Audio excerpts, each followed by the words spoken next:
Then Lord Dartmouth. Thank you, Mr. Chairman. I have some questions to ask about Turkey. You said in your written submission that independent and professional judiciary is key to the rule of law. Do you consider that Turkey has an independent judiciary? Secondly, the context of Turkey, and I would remind you and colleagues that pre-accession assistance to Turkey is currently running at almost €1 billion a year, and similar sums have been allocated right up till 2020. Now, there are more journalists imprisoned in Turkey even than China and Iran.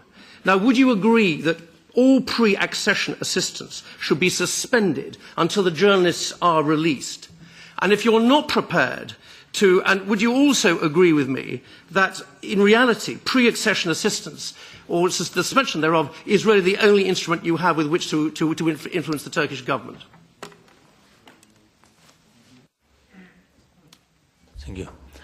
Yeah, all these measures are based on our current regulations. As soon as there is an accession country, there is a pre-accession funding available for countries.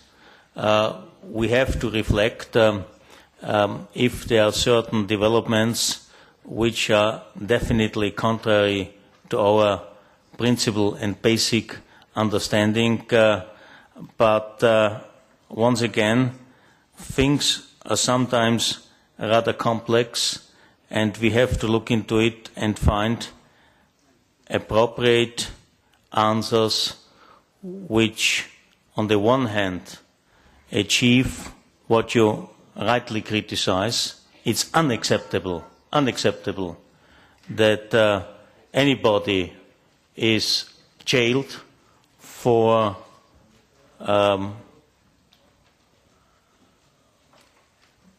reasons which are related to freedom of expression.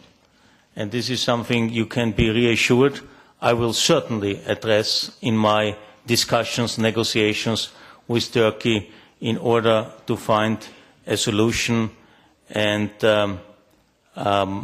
it's something which can and must not accept it by us, and and we have to find appropriate answers to that.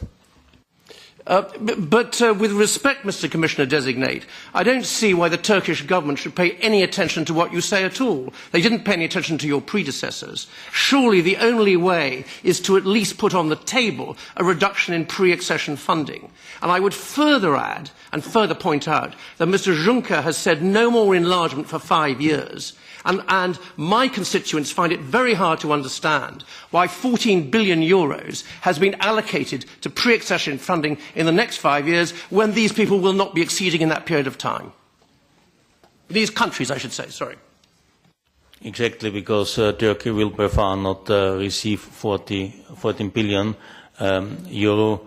It's the overall budget for accession for enlargement countries is 11.7 billion, if I'm right in mind.